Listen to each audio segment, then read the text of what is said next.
శ్రీ గురు చరిత్ర పారాయణ 42వ అధ్యాయం. ఎవరికైతే కష్టాలన్నీ కూడా ఎక్కువైపోయినాయో, తర్వాత చదువు రావడం లేదో, జ్ఞాపకం శక్తి రావట్లేదో, గవర్నమెంట్ ఉద్యోగాలు రావట్లేదో, భార్యలు వదిలేస్తున్నారో, భార్యాభర్తల మధ్య అన్యోన్యత తగ్గిపోయిందో, అనుమానాలు పెరిగిపోయినో, ఇటువంటి అవలక్షణాలన్నీ కూడా తొలగించేసి శుభప్రదమైనటువంటి విజయాన్ని మీకు ప్రసాదించేది ఈ యొక్క అధ్యాయాన్ని కనుక వింటే మీకు అవన్నీ కూడా లభిస్తాయి. ఓం శ్రీపాదవల్లభ నృసింహ సరస్వతి శ్రీ గురు దత్తాత్రేయాయ నమః. అలా ఈ కాశీకి ఈ యొక్క శిష్యుణ్ణి మరి తీసుకువెళ్ళడానికి ఆ అవధూత ఏం చేశాడు, ఇద్దరు కలిసి అలాగా త్వష్ట అనేటటువంటి వాడిని తీసుకొని అవధూత కాశీకి తీసుకెళ్ళాడు. వాళ్ళిద్దరూ కాశీకి చేరిన వెంటనే త్వష్టకు అవధూత బోధించినటువంటి కాశీయాత్ర విధానాన్ని గురించి నామధారకుడితో సిద్ధపురుషుడు ఇంకా ఇలా చెప్తున్నాడు. ఏమని చెప్తున్నాడు?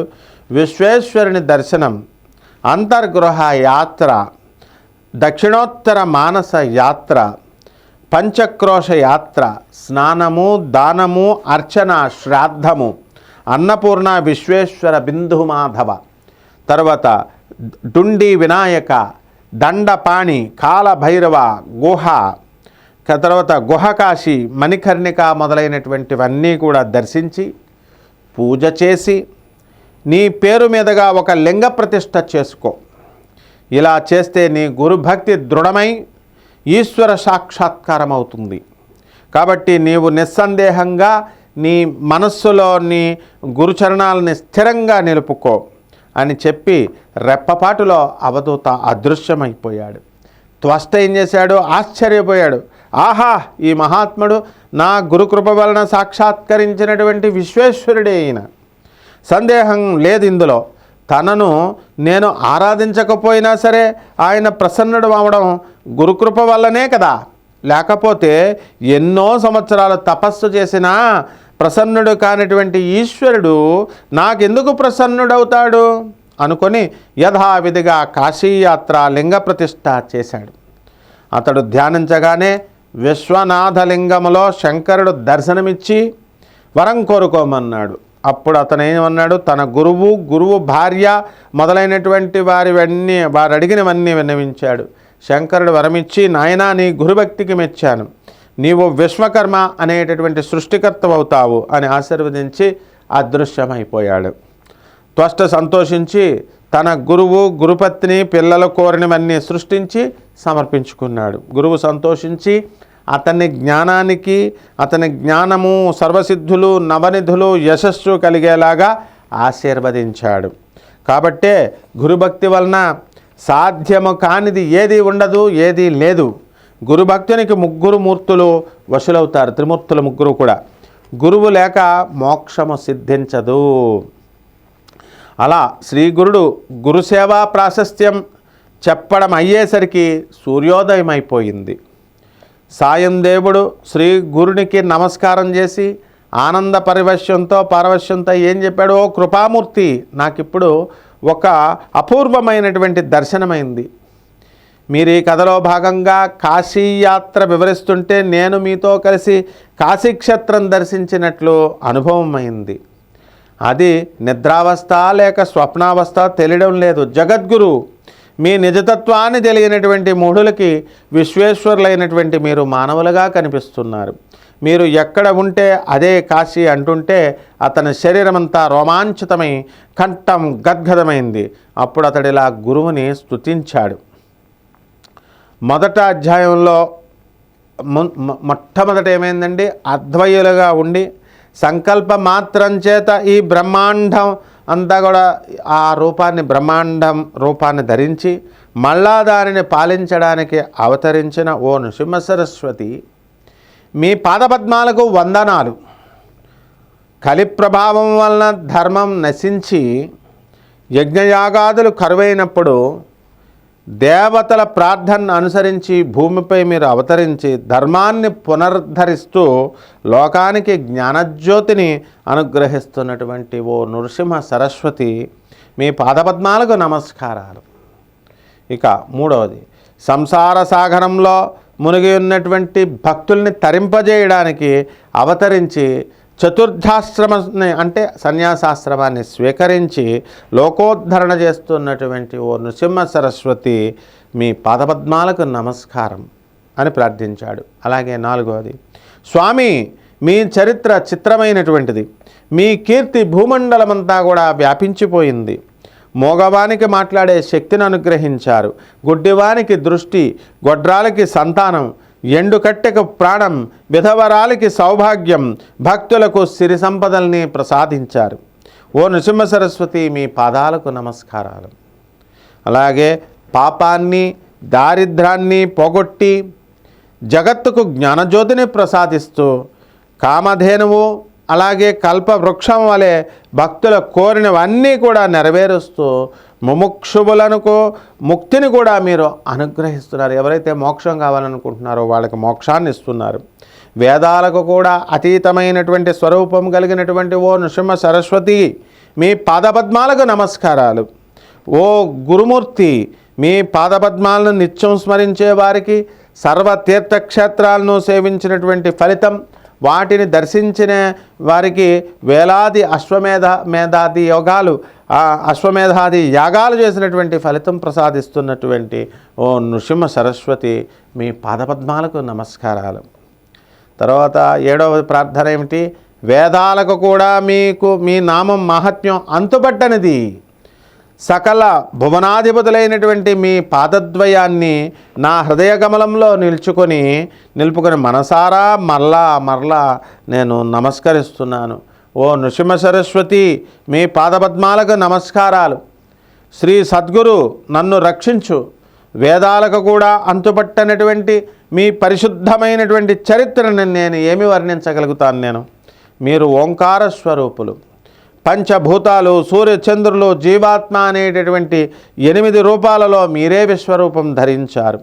ఓ నృసింహ సరస్వతి మీ పాదపద్మాలకు నమస్కారాలు. ఈ కలియుగంలో భక్తుల్ని ఉద్ధరించడానికి దండ కమండలధారి అయినటువంటి యతీశ్వరుని రూపంలో అవతరించి భీమా అమరజా నది సంగమంలో శ్రీ నృసింహ సరస్వతి అనేటటువంటి పేరులో నివసించినటువంటి ఓ శ్రీగురు మీ పాదపద్మాలకు నమస్కారాలు. ఈ ప్రపంచంలోని భక్తులందరినీ కూడా తరింపజేయడానికి, యోగులకు దీక్షను అనుగ్రహించడానికి గాణగాపురంలో వెలిసావు. 4 పురుషార్థాలని ప్రసాదిస్తున్నటువంటి ఓ నృసింహ సరస్వతి మీ పాదపద్మాలకు నమస్కారాలు. ఈ విధంగా మరి మిమ్మల్ని స్తుతించడం వలన నాలోని దోషాలన్నింటినీ నేను జయించి మీ పాదపద్మాలకు నేను నమస్కారం చేస్తున్నాను. 9వ ప్రార్థన, శ్రీ గురు స్తోత్రమైనటువంటి ఈ అష్టకాన్ని నిత్యము, దీన్నే గురువు అష్టకం అంటాం.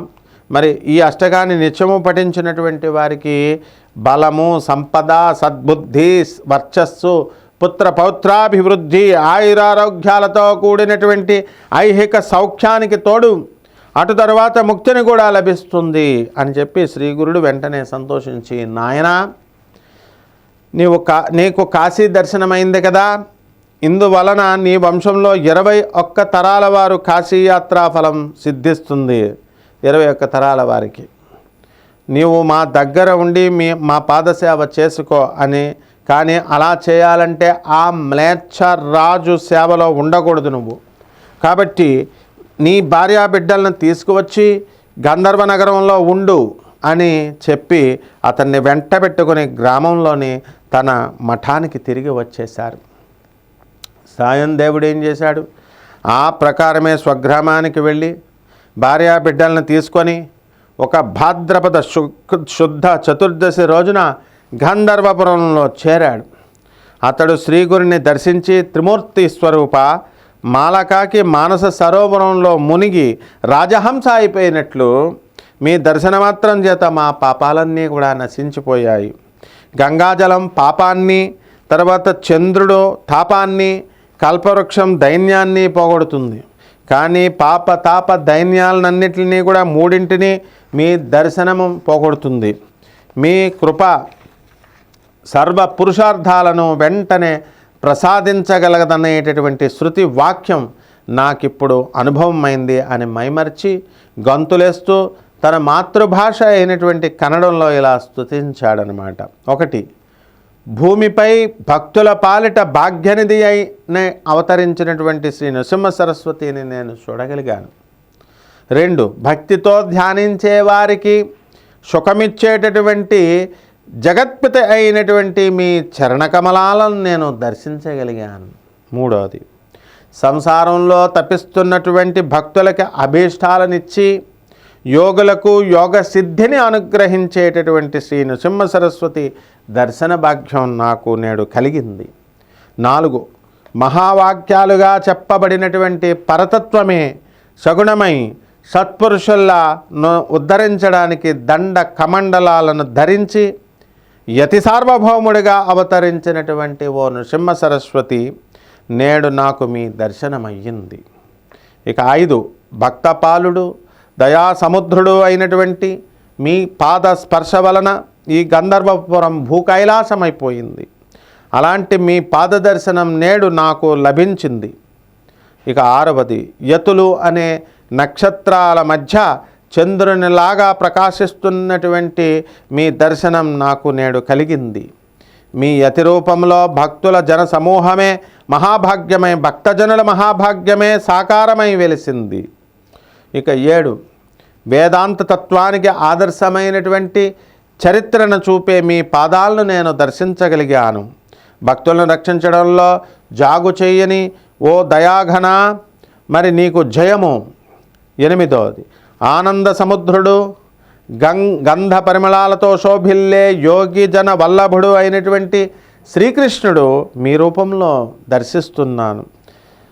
ఆనంద సముద్రుడు గంధ పరిమళాలతో శోభిల్లే యోగి జన వల్లభుడు అయినటువంటి శ్రీకృష్ణుని మీ రూపంలో దర్శిస్తున్నాను.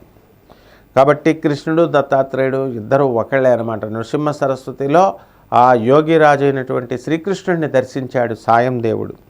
మరి ప్రకృతి పురుషుల అభేదాన్ని నరసింహ సరస్వతి అన్ని పేరు సార్థకమనర్చి మరి ప్రకృతి అంటే నరసింహ, మరి పురుషుల అంటే సరస్వతి, అంటే ప్రకృతి పురుషులు నరసింహ సరస్వతి. సరస్వతి ప్రకృతి స్వరూపిణి పురుషోత్తముడైనటువంటి భగవంతుడు విష్ణుమూర్తి నరసింహస్వామి ఎలా అనే చెప్పుకోవచ్చు.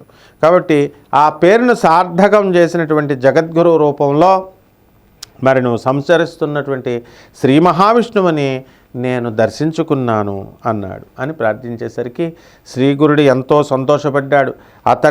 అతని భార్యల్ని తమ భార్యాబిడ్డల్ని తమ సన్నిధిలో కూర్చోబెట్టుకొని వాత్సల్యంతో వారి క్షేమ సమాచారాలు విచారించారు. సాయం దేవుడు వారందరినీ స్వామికి పరిచయం చేశాడు. అతని కొడుకులిద్దరినీ నమస్కరించినప్పుడు ఆయన వారి శిరస్సులపై చేయి ఉంచి ఆశీర్వదించారు.